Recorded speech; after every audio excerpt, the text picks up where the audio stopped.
Whis versus the Watcher. Two near omnipotent beings, and two beings who don't really get too involved in fights if they can help it. But today, well, they're taking off the gloves and throwing some hands. So who's coming out on top here? And really, is it even gonna be close? Let's get into it. Utah is one of the Watchers, a highly advanced race who have vowed only to watch and never to interfere. Although Utah is rather infamous for being the one Watcher who constantly breaks this oath. Primarily watching over Earth, because each Watcher is given a different sector of space to observe, the Watcher resides in his citadel on the blue side of the moon. However, he does often travel across the cosmos, following the lives of heroes and villains, and always there to observe any events of cosmic importance. The Watcher is a fifth-dimensional being, existing outside of the planes of space-time in the multiverse. The boundaries of the multiverse are irrelevant to someone as powerful as him. He's able to watch every event that happens across the infinite multiverse, seeing everything that happens and being above everything and everyone. Watchers are seriously powerful. It's said that they're near omnipotent and are said to be equal in power to the Celestials and Galactus.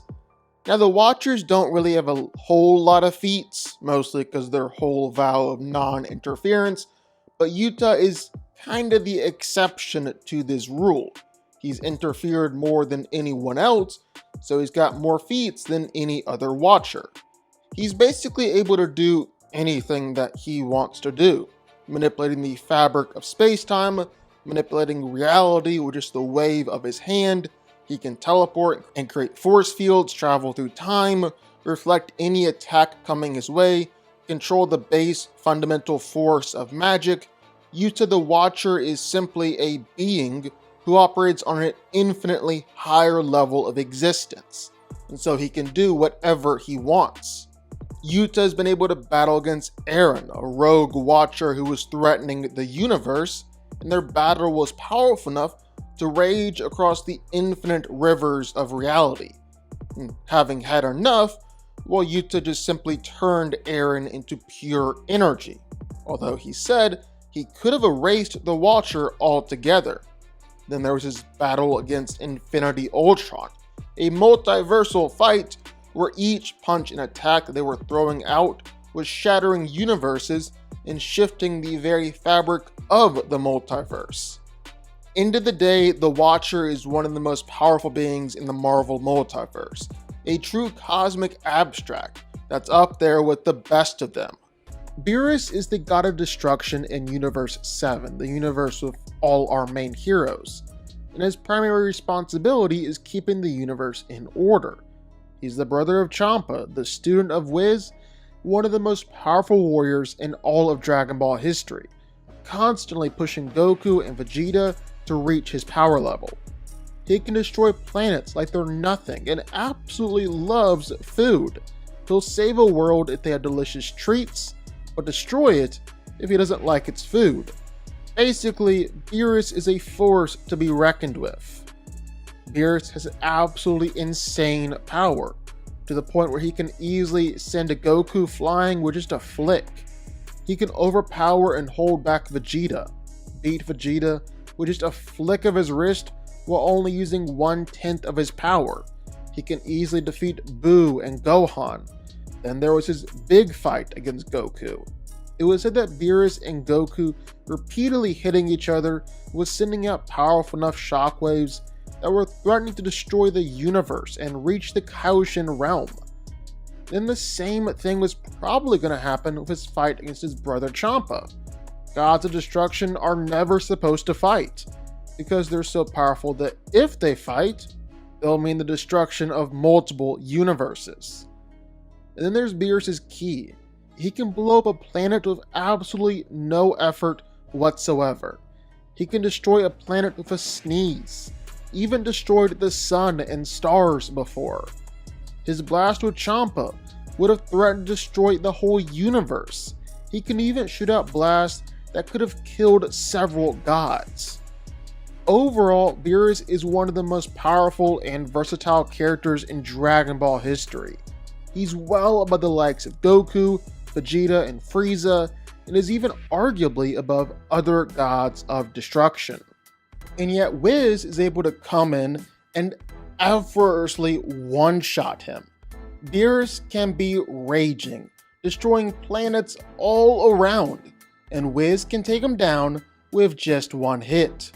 Just like Beerus was able to defeat Super Saiyan 3 Goku with a flick of the wrist, that's what Whis was able to do to him. So basically, for as powerful as Beerus was above Goku in that moment, that's how powerful Whis is above Beerus. And that's not all. Whis has actually regularly shown off his impressive power over some incredibly powerful opponents. Like, look at Moro, the Planet Eater, the consumer of worlds. Now, Moro's powers work by absorbing life energy, even the energy of whole planets. And throughout the arc, he got more and more powerful. He ate 7-3 and absorbed the android's power.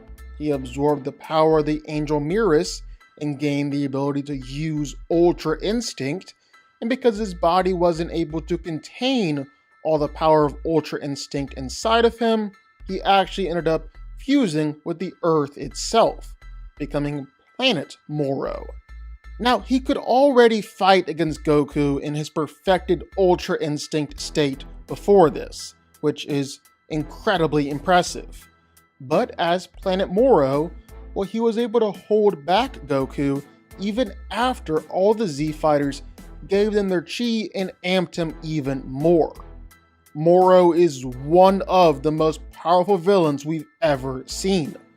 Goku said he was tougher than both Broly and Jiren before Moro even reached his ultimate level, and yet Whis is still leagues and leagues above him, to the point where Whis is able to casually come into the fight and block Moro's punch with just one finger, while it took all of Goku's strength to hold Moro back.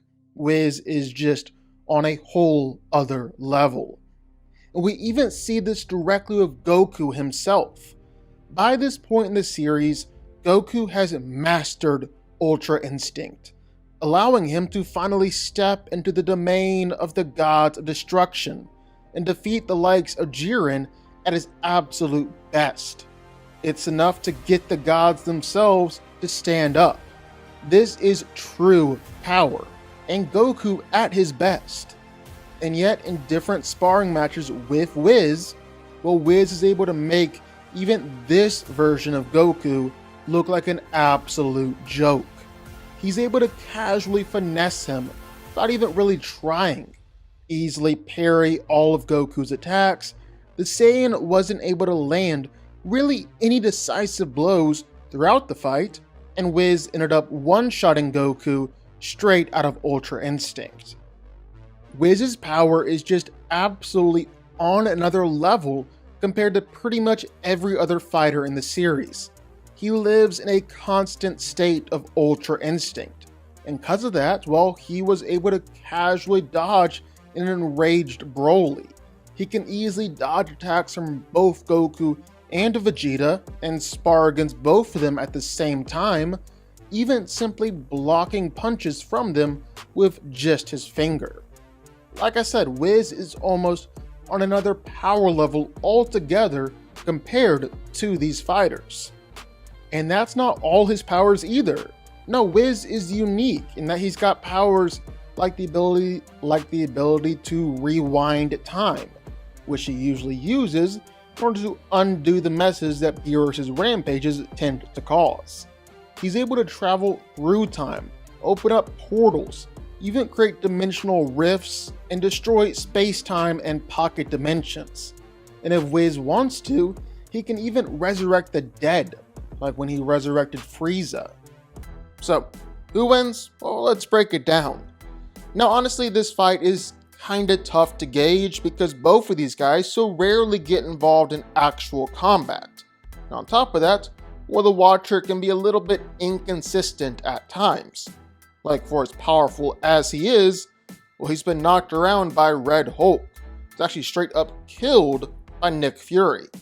But then that also goes against the idea that Yuta can only die if he decides to die. He can't be killed outside of that. So, safe to say, yeah, the Watcher's a little bit inconsistent.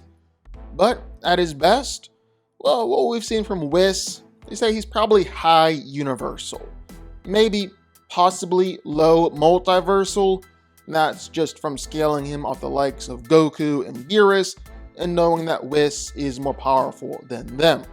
But at the Watcher's best, well, he's comfortably multiversal, possibly even outerversal, and is able to have devastating fights with other multiversal beings. He's said to be on par with Galactus and Celestials, and that's in a class above what we've seen from Whis.